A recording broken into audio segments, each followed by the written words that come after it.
దేవునికి స్తోత్రాలు. అయ్యగారికి మా వందనాలు.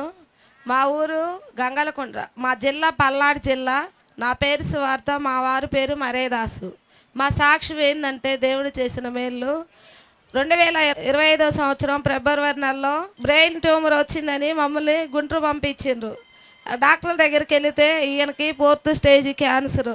6 నెలలు కూడా బతకడు ఈయనకి టాబ్లెట్స్ కూడా అవసరం లేదని చెప్పిండ్రు. 20 మంది డాక్టర్ల దగ్గర తిరిగినాం.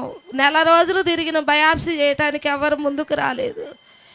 ఎన్ఆర్ఐ హాస్పిటల్కి వెళ్ళి వస్తుంటే నాకు ఈ జీవితం ఎందుకు దేవుడా, నేను ఎక్కడన్నా పడి చనిపోతా, నా భార్య నా పిల్లలు కష్టపడుతుండ్రు, డాక్టర్లు నాకు ఏ జబ్బు చెప్పట్లేదు అని ఆ మనసులో అనుకున్నంట, మాకు చెప్పట్లేదు. ఏడుస్తూ ఉన్నాడు. అదే రోజు ఇక్కడ హౌసింగ్ బోర్డు దగ్గర ప్రేయర్ జరుగుతుంది, తైలాభిషేకం. నా కూతురు అమ్మ ప్రేయర్ జరుగుతుంది ఎక్కడో చూడమంటే హౌసింగ్ బోర్డు దగ్గర తైలాభిషేకం ప్రేయర్ జరుగుతుంది. అక్కడికి వెళ్తే యేసయ్య మనల్ని బ్రతికిస్తాడని నమ్మకంతో నా కొడుకు నా భర్త వచ్చావు. ప్రేయర్ అయిపోయేసరికి నాకు బతకాలని ఉంది, యేసయ్య నన్ను బ్రతికిస్తాడు అనే నమ్మకం కలిగి తర్వాత వరుసన నెల వస్తూనే ఉన్నాం. 2 నెలల తర్వాత పట్టుకొని వచ్చా, నడవలేని స్థితి, ఎక్కువసేపు కూర్చోలేడు.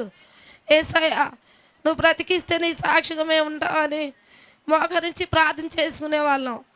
అయ్యగారు మేము వచ్చిన నెలలో వాక్యం చెప్పాడు.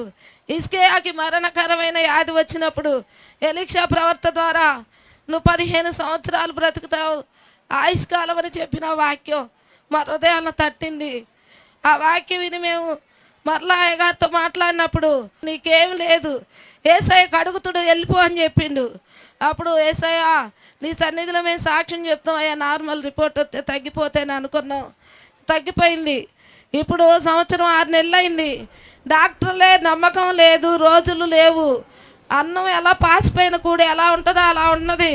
ఈయనకు ట్యాబ్లెట్ కూడా అవసరం లేదు, వెళ్ళిపోమ్మని చెప్పిన డాక్టర్లే. తగ్గిపోయిందమ్మా అని ఫస్ట్ 6 నెలలు స్కానింగ్ తీసినప్పుడు 90% పోయింది. బ్రెయిన్లో అసలు గడ్డలేవని కరిగిపోయినాయి. అవి నీళ్ళలాగా చెవులమ్మట కరిగిపోయినాయి. మార్చి నెలలో యేసయ్య బాగు చేసిండు. మా సాక్ష్యం దేవుడు దీవించునుగాక.